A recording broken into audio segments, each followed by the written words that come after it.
hardest part about change, really, in creating the life that you want, being defined by a vision of the future instead of a memory of the past, is not making the same choices you did the day before.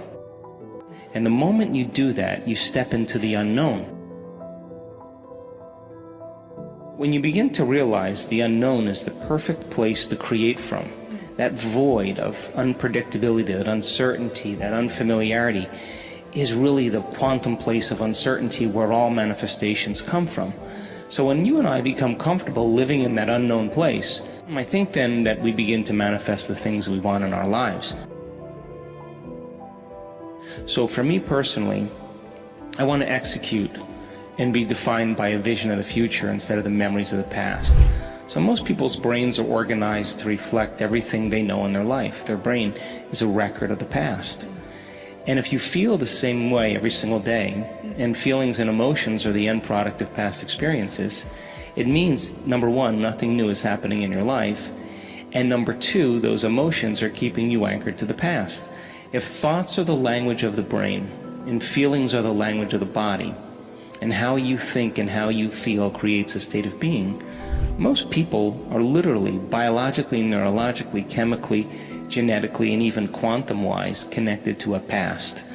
So then the question is, the fundamental question is, can you believe in a future that you can't see or experience with your senses yet, but you've thought about enough times in your mind that your brain is literally changed to look like the experience has already occurred? Now, the latest research in neuroscience and neuroplasticity tells us we can change our brain to look like the event has already occurred.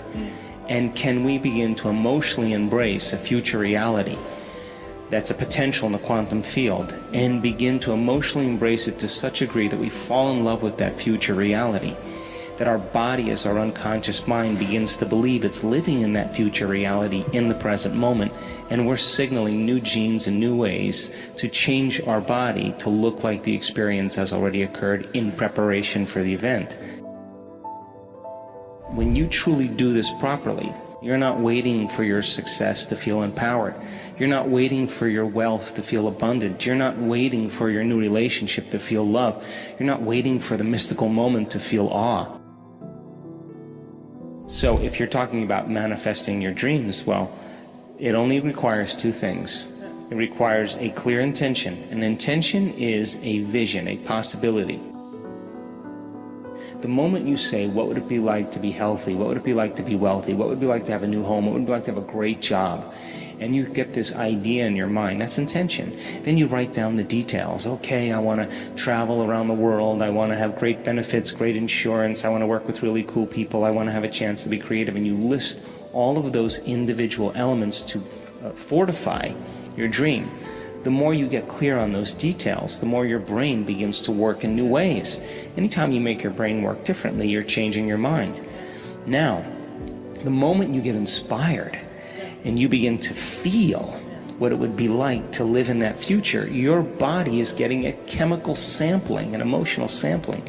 It's getting a taste of the future. So the first thing you have to do is you have to become conscious of your unconscious thoughts. You got to notice your automatic habits and behaviors. And you have to become aware of your emotions that keep you anchored to the past.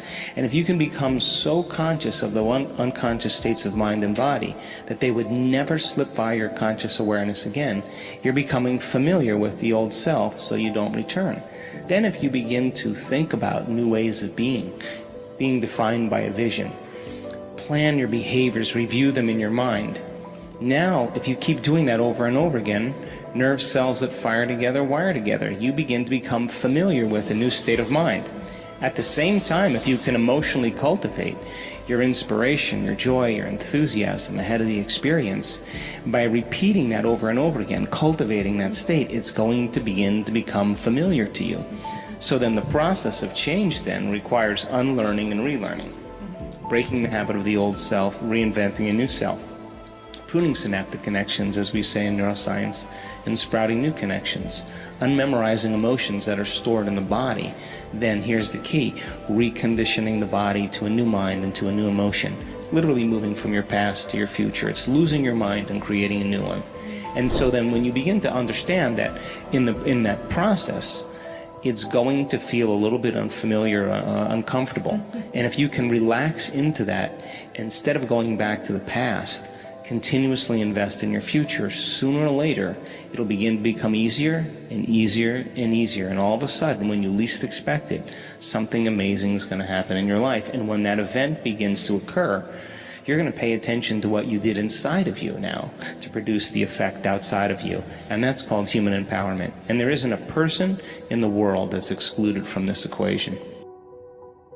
The challenge is then to every day be defined by a vision of the future.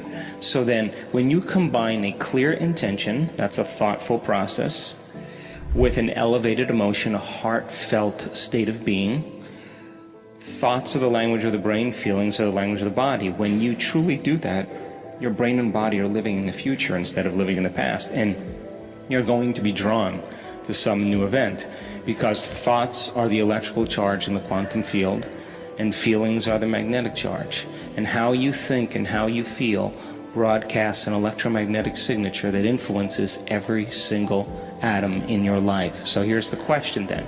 The fundamental question is, it's going to take time to pull your brain and body out of the past and continuously invest your energy into the future. So can you then maintain that vision, that view of your future, independent of the conditions in your environment, independent of the emotional addictions or conditionings or habits of the body, and independent of time?